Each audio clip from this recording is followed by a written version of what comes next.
My name is Alex, and I'm writing this as a desperate plea for help and a warning to anyone who may be considering moving into any old, seemingly charming house. You see, my life has become a living nightmare since I've moved into this place. There's something living in my attic. I know it sounds stupid, but I'm not alone in this house. And it's not something silly like a ghost or evil spirit. It's something far worse. It all started innocently enough, just like any other move. I found the house online, a beautiful colonial revival style house, complete with a plot of land. It was in beautiful condition, and when I viewed it, I fell in love with its charm there and then.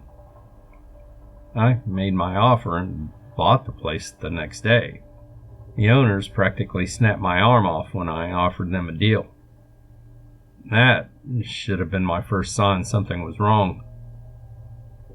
Within a month I was all moved in, but from that moment, whenever I set foot in the old building, I could feel an inexplicable heaviness in the air.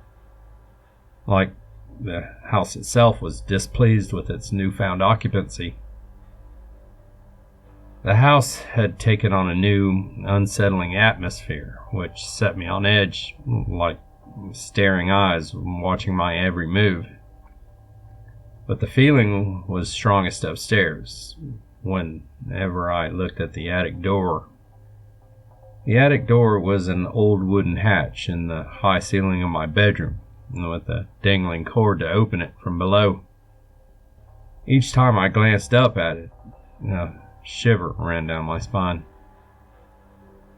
I brushed these off as just side effects from new, unfamiliar surroundings as well as jitters from the move, but as the days wore on, the feeling remained ever present. In fact, it actually seemed to be getting worse. The first signs of this being something more than my imagination came a couple of days after I settled in. At night, while lying in bed, I could hear faint scratching noises above me. At first, I convinced myself it was just the sounds of the old house settling, the old boards creaking into place. But the noises persisted, becoming louder and more pronounced, echoing throughout the walls of my bedroom. I worried that it might be rats, mice, or some other rodent in the attic. It was an old house, after all, so it was bound to attract some pests. The next evening, as I tried to ignore the sounds coming from above me, I caught a glimpse of something dark moving in the corner of my eye in the direction of the hatch that led to the attic. I turned towards the attic door, but much to my relief, it was tightly shut. My heart pounded in my chest, and I quickly dismissed it as a trick of the light, refusing to entertain the notion that there could be something up there. Days turned into weeks, and the scratching in the attic became more frequent, even dispersed with the odd bumping sounds, as though something had fallen over and been dropped. But there was nothing in the attic to fall over. I had not used it since moving in, instead using the basement as my main storage area. I assume the bumping must have been due to the pipes running through the floors. They had not been used for several years, so it was understandable that they might be a bit noisy as they eased back into the working order. I found myself avoiding my bedroom, choosing to sleep on the couch instead. Every time I heard those unsettling sounds, my anxiety skyrocketed, and I couldn't bear to look at the attic door. Even downstairs I could hear the scraping, scratching noises. I tried to tell myself that it was just my imagination playing tricks on me. There was no way I could be hearing those sounds down here too. But deep down, I knew there had to be something up there. The next day, I mustered up the courage to investigate the attic, to prove to myself once and for all that everything was okay with the house and that the sounds were in my head. Armed with a flashlight, I slowly ascended the creaky stairs to my bedroom. I entered the room and pulled the cord that was dangling from the attic door. The door dropped open with ease, and the ladder quickly descended from the dark portal that I had opened. The musty smell of dust and dampness that followed the ladder down was almost suffocating, as though the hatch had not been opened for years. Tentatively, with shaking hands, I began to climb the ladder. As I reached the top and peered over the threshold, it took a moment for my eyes to adjust to the darkness.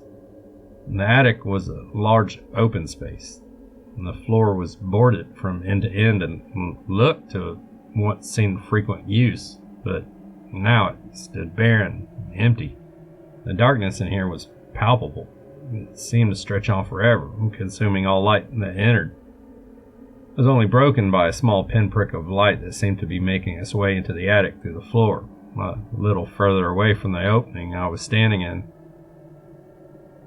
I brought the flashlight up to better see the source of the light, not sure exactly what I would find.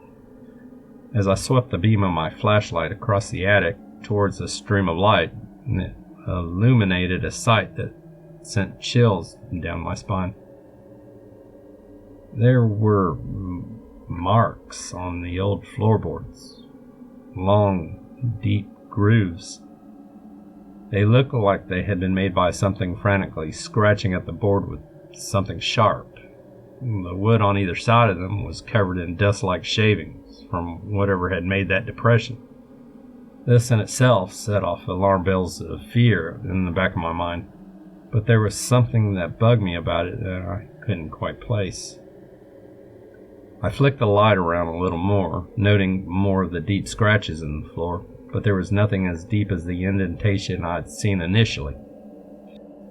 It seemed as though whatever had made the marks on the floorboards was focusing specifically on this one spot, almost as though it was digging. I was right. There was definitely something strange up here. It wasn't just my imagination. And then it hit me. The hole. If you followed it down through the floorboards and the ceiling, it would be directly over where I slept at night. Perplexed and a little disturbed by this, I carried on searching the attic with the beam of my flashlight, and hoping to find some more answers to the bizarre questions that were raised by my search. I scanned from end to end with my flashlight, with nothing further being revealed. My curiosity was not slated, however, and then I turned around to scan the other side of the attic. As I turned around, the beam of my flashlight illuminated something right in front of me, startling me. I had to stop myself from falling back down the ladder, as my strength left me for a second. After composing myself, I was able to make out what it was. It looked like an old children's toy, a bunny made from an aging hemp sack with a stitched-on nose and whiskers. It must have been left here by the previous owners. Unlike the rest of the attic, this wasn't covered in dust. It looked relatively clean in comparison, despite its aged appearance. Picking it up, it was light, as though it was filled with cotton or some fluffy padding. It was also warm. Another jolt of terror shot through me. How could this be warm? I shuddered at the thought that something might be living inside it, and dropped it with a soft thud on the attic floor.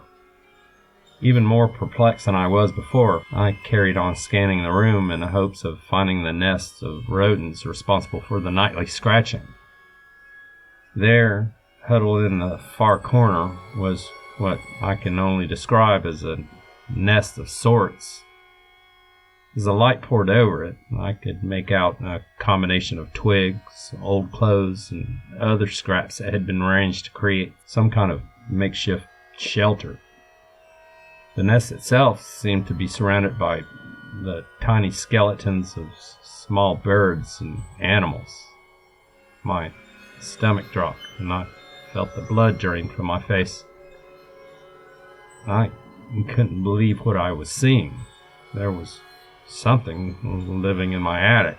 It wasn't just a rat or mouse. It was intelligent enough to build a nest. I couldn't see any signs of life in that dim light, and I wasn't about to stick around to find out what made that den.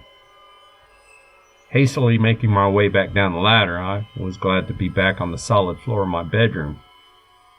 Grabbing it by the bottom rung, I threw it up as hard as I could, causing it to shoot back up into the terrifying gloom, dragging the hatch shut after it with an almighty slam.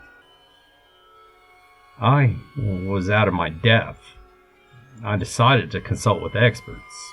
Several pest control professionals came and searched the attic thoroughly, only to find it completely empty. No trace of anything living up there. No signs of the nest I'd found, or the stuffed rabbit, or the small animal skeletons. They did find the gouges, but they all gave me different answers as to what could have been responsible, ranging from old marks from rodents that have since been exterminated to raccoons that had somehow gotten into the attic in the winter months before leaving again in the summer. They assured me that there was no signs of animals or pests there now, but I knew what I had seen. In my desperation, I hired a private investigator to look into the history of the house for any sort of clues as to what could have made those marks and nest, to check and see if the house had a history of pest problems. He didn't contact me for several days, but when he did, he had uncovered a horrifying story. Around 40 years ago, the house belonged to a reclusive artist. He was a brilliant sculptor, able to breathe life into almost any medium. After the passing of his wife some 20 years after they moved in, he began to retreat into himself and his work, shunning visitors and hardly ever leaving the house. No one saw him for weeks on end, not until he needed to go into the nearby town for supplies when their food began to run low. Occasionally they would catch glimpses of his 13-year-old daughter playing in the grass in front of the house, or walking past the windows, but these glimpses were also few and far between. Some of the things he mentioned when he was seen caused a stir among the people. Talk of finding a new medium to work with, the most lifelike materials, as close to a living thing as possible. Some 10 years later, there had been a spate of grave robbings in the town. Although nobody said it, everyone suspected the artist, assuming that this was the medium he was talking about in his half-mad ravings. A few days after the artist didn't come into town on his usual supply run, the neighbours and townspeople began to worry. The couple from the next house over decided to check on them, bringing some food to make sure that they had a hot meal, especially the daughter. As they approached the house, something seemed off.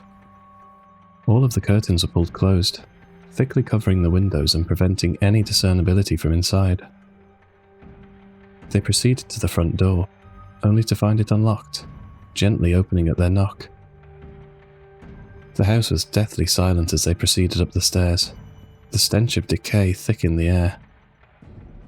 Now terrified as to the fate of the artist and his daughter, the couple began to search the house. Each room was the same as the last, untouched and empty, a thin layer of dust coating its contents. It looked as though these rooms had not been used in some time. Then they noticed a path in the dust, as though someone had made several trips back and forth through it. The path led up the main staircase and into the master bedroom before coming to a stop directly under the open attic hatch. The air was foul under that hatch, as though whatever was responsible for the decaying stench lay just beyond it. Leaving her husband to stand vigil in case the artist or his daughter were to appear, the wife of the neighbours ran home to retrieve a ladder, bringing it as quickly as she could. She returned with the ladder shortly after, and with tentative steps, the husband began his ascent into the attic. A few seconds after his head poked through the attic, he shouted for his wife to call the police. When she asked what was wrong, he didn't answer, a look of shock and disgust across his face. Shaking his leg, she asked again, but he could only respond with, It's him. The police arrived and made their way into the attic, only to discover the sight that had caused such distress in the man. There, in the attic, hanging by his neck from one of the rafters, was the artist. It looked as though he'd been there for several days, his body beginning to swell and bloat with the first signs of decay. Beneath him were several other corpses, each with parts missing. Some were missing arms, legs, or digits, while others were missing parts of their faces or skin. They looked grey and cold to the touch, as though they'd been deceased for some time. This was enough to make some of the weak-stomached officers lose their breakfast. But the thing that shocked the officers the most was the note tied around the artist's neck. On a thin scrap of paper, held in place by a length of string, it contained only one sentence that read, "She's perfect now." Greatly concerned as to the fate of the artist's daughter, the police searched for hours in several places around the house and town, but could not find any sign of her. The investigator handed me a picture of the artist and his daughter, an old photo taken on a Polaroid camera. The artist looked proud, standing in front of this very house, along with a woman who I assumed was his wife and a young girl that must have been his daughter. Could the presence in my attic be some sinister remnants of the artist's work? It was a terrifying thought, but it was the only explanation that made sense. I thanked the investigator and handed him the picture back, now shaken even more by the disturbing story he had told. I began to feel like a prisoner in my own home, constantly on edge and unable to escape the feeling of being watched. The sound in the attic was still there, still ceaseless as ever. I continued trying my best to ignore it, but all my brain could do was conjure up images of the artists and those corpses. And then one night, I saw it. Lying in my bed, I was attempting to go to sleep, attempting to block out that scratching sound, when I felt something odd touch my face. It felt almost like dust or sand. Brushing it off and opening my eyes, I noticed what looked like a yellow powder. Sawdust. Confused and concerned, I turned my head in the direction of the source of the dust. A pair of glowing eyes stared back at me through a hole in the ceiling directly above me. As soon as my eyes made contact with theirs, they vanished, retreating out of sight of the hole. I was terrified at what I had just seen, but then I heard a noise that made my stomach drop. The clicking of the attic hatch opening, and the ladder beginning to slide down. A new wave of fear washed over me, along with a bolt of adrenaline, and I was on my feet in an instant. Whatever it was that looked at me through the attic, I didn't want to stick around to find out. I ran as fast as I could out of my room, not daring to look back as I heard the first thud and creak of something descending from the black abyss of the attic hatch. My mind was reeling. There was something in the attic. It had been watching me. What did it want? I flew down the staircase into the hall, ready to swing the front door open and get as far away from this place and this thing as I could. But in the back of my mind there was a curiosity, the gnawing urge to know what it was that had been tormenting me ever since I moved into this place. Against my better judgment, I chanced to glance over my shoulder and back up the stairs towards my room. My heart froze as the figure moved into view.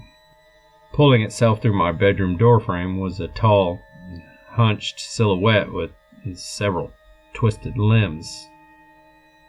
It looked as though it had once been a young human woman, but it could barely be called that anymore. It had several grotesque arms and legs, all sprouting from different places on its body.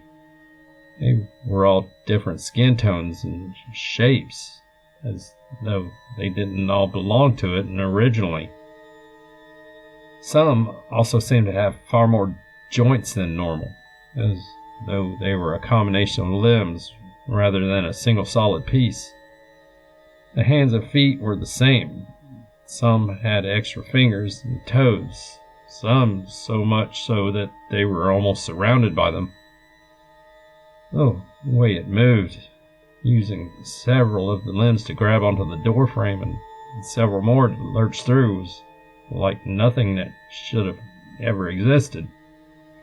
Its spider-like larger limbs dragging it ever closer towards me.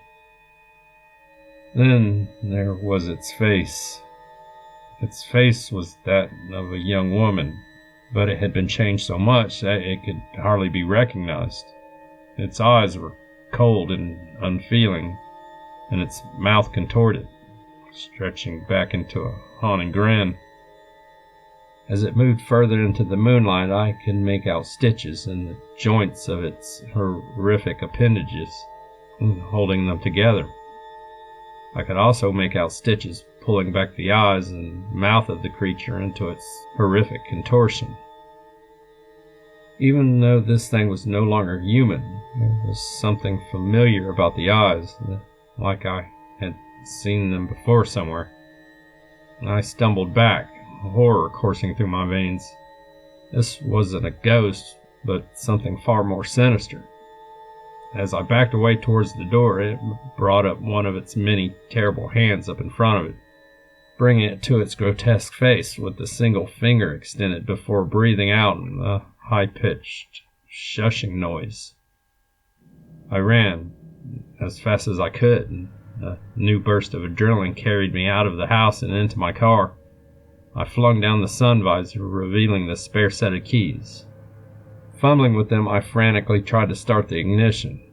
All the while, I was staring at the thing making its way down the stairs. It looked amused, as though it was enjoying the terror it was putting me through. With a roar, my engine burst into life, and I slammed my foot down as hard as I could on the accelerator, and the car screeching down the driveway and out into the main road. I don't know how long I was driving like that, but eventually I came back to my senses, bringing my car to a halt in a nearby motel parking lot. Questions reeled around in my mind. What was that thing? How long had it been watching me? What did it want? I made my way to the motel, getting a room for the night so that I could try to get some rest, try to figure out what the hell was happening. As I lay down on the creaky mattress and thought about the house, there was something that I just couldn't shake. Its eyes. The thing's eyes had seemed so familiar, like I'd seen them before somewhere. I couldn't for the life of me think where. Then it hit me, and I entered into another spiraling wave of panic and fear. I'd seen those eyes before, in the Polaroid of the artist, his daughter. Since that night, I've been living in constant fear. I've only been back to the house a couple of times to get essentials, and even then, I've not hung around to see if she's still there. I've not seen that thing since, but I don't know if it'll find me. I've tried to tell others about what's happening, but no one believes me. They think I'm just overreacting or suffering from some sort of delusion, but I know the truth. And the truth is that there's something living in my attic, something malevolent and hungry for something I can't comprehend. I write this as a warning to anyone who may come across this story. Don't dismiss the strange noises or the unsettling feelings in your new home. There are things in this world that defy explanation, and once they latch onto you, there's no escape. If you ever find yourself in a house with an attic, beware. There's something living in my attic, and it's hungry for more than just a home.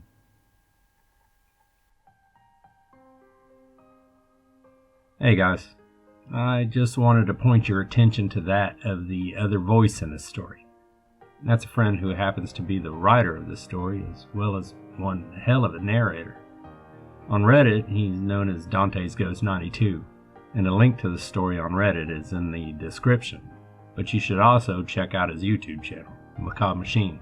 There's a link for that too. So after you hit like and subscribe here, head over there where I'm sure you will want to do the same.